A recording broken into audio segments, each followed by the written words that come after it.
One of the things you are guaranteed to see if you go to any city, town or village in Germany is this. And yet, most people probably don't really notice it, which is a shame because there are in fact quite a few interesting things to say about it. The font in particular is oddly fascinating. Yes, I'm going to be talking about a typeface that was invented by a German, which is exactly the kind of content some of you have come to expect from this channel. But let's begin with the basics. This is, of course, a vehicle registration plate, which by law must be fixed to most types of motor vehicles.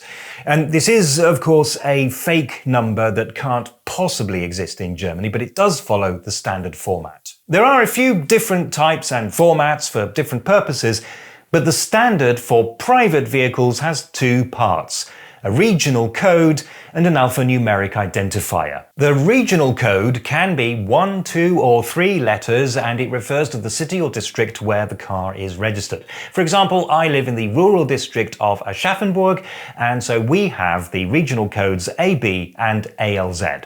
And yes, for complicated historical reasons to do with how the districts have been reorganized down the years, and the fact that 25 years ago the government suddenly realized we were running out of registration numbers, many districts have more than one code. At the same time though, some city districts share a regional code with a neighboring rural district. The result looks a little bit like this, which represents just the districts in my particular part of the country.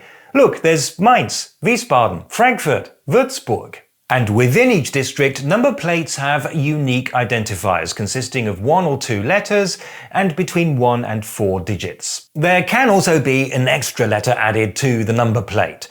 An H indicates a vintage car that may be exempt from certain technical requirements, while electric or hybrid vehicles can add an optional E. The maximum number of characters allowed on the plate is 8, and that includes the H or E suffix, even though it doesn't actually form part of the official registration number.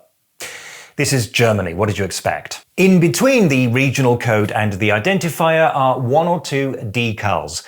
The larger one is the seal of the registering authority and must be intact for the plate to be valid.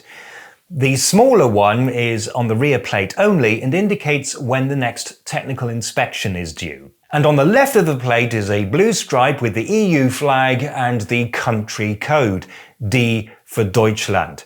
This is standard for all EU number plates and it has a big advantage.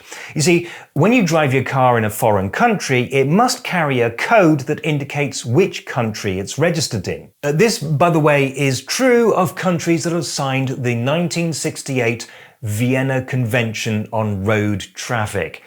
If you are, say, in the United States, but you're driving a car that was registered in Canada, then don't worry. Neither of those countries have signed the convention, and so none of this applies to you. Traditionally, this has been done with an oval sticker like this, which goes on the back of the car. But if the country code is incorporated into the number plate, then the sticker is not required. This idea has been so successful that several non-EU countries have now copied it. This is particularly useful in a region like Europe, where you have lots of small countries packed closely together. You can drive from Zagreb to Munich in just 7 hours, a journey that involves driving in 4 different countries. This blue field for the standard European-style number plate was made mandatory in the year 2000. Before then, this is what German number plates looked like. And do you notice something? It's a completely different font. The font that was previously used doesn't have a name exactly, it's really a number. Specifically, the number of the industrial norm that defines it, this being, as I've said, Germany. It's a pretty good font and is used for many things, in particular German road signs. But it does have one drawback. It's quite easy to make alterations to some of the characters to turn them into different characters. For example, you could paint in an extra stroke onto an F to turn it into an E, or paint over part of an R to turn it into a P. For the next part of the story, we have to go back to the year 1977, a particularly difficult year in Germany in which the left-wing terrorist organization Red Army faction staged a series of kidnappings, murders, and even the hijacking of a plane. This was actually the second generation of the RAF, and its main objective was to secure the release of members of the first generation who were still in prison. This prompted the West German government to consider several measures to combat criminal activity, and one of those was the development of a new font to be used on vehicle registration plates. One that couldn't be quite so easily manipulated, and which could potentially be read by optical character recognition systems. The task was given to Karl Georg Höfer, who had been designing fonts since the 1950s. This one was, according to his son, particularly challenging and took years of testing and redesigns in consultation with experts in the field until the font was finally finished. It was called Fälschungserschwerende Schrift, or for those who don't like German tongue twisters, FE Schrift. And it did its job. The strange forms mean that any attempt to manipulate them would result in something that immediately just looks obviously wrong. But by 1982, domestic terrorist activity had declined and the German government saw no particular reason to introduce the new number plate font. It seemed that all of Höfer's hard work had been for nothing. Until, that is, the mid-1990s. Two important things happened at the same time. First, with the fall of the Iron Curtain, the European Union started expanding eastwards.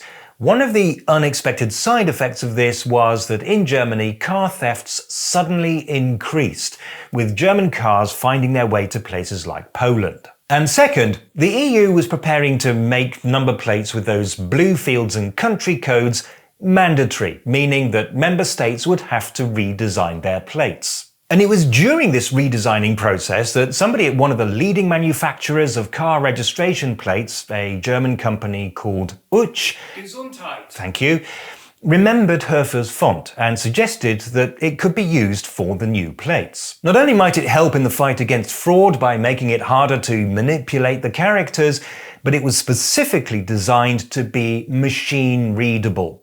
Back in the 1970s, this was still a very futuristic idea, but now the necessary technology was much more advanced. And it was, of course, ready to be implemented.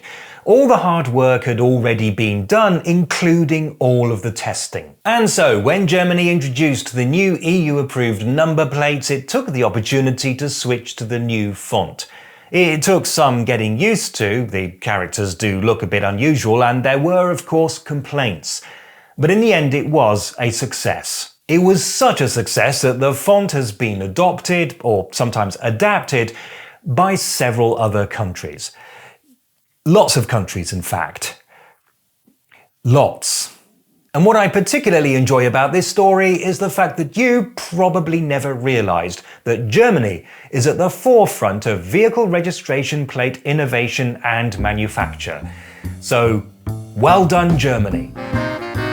Oh, and don't forget that you can become a channel member to help support my work and gain access to bonus content. In the meantime, check out this video just down there.